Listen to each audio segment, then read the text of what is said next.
A lot of people say that God is unknowable, and that's correct. But you can kinda know God, and that kinda is in really meaningful ways. So you cannot know God in his entirety because God is infinite, and you are not right now.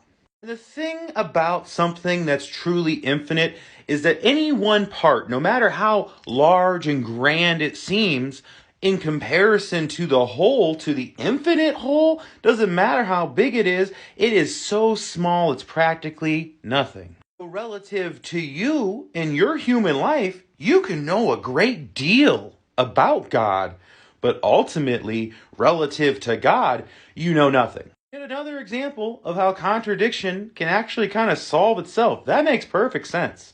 You can know a whole ton a lot about something and also know basically nothing about it. That's crazy that those two statements can be true together, but it is.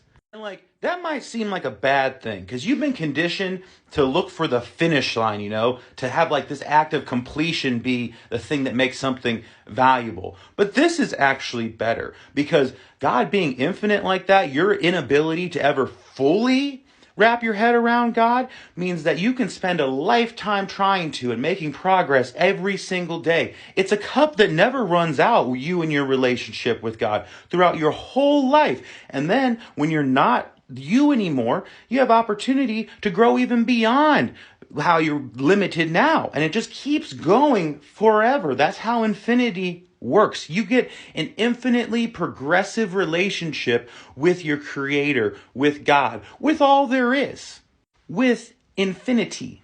It's kind of like this. Imagine you were running a race, but it turns out there's no finish line to this race. You can never complete this race, but it's an absolutely beautiful race. And if that's the case, why would you want there to be a finish line? The same is true with your relationship with God. Why would you want there to be ever a finish line?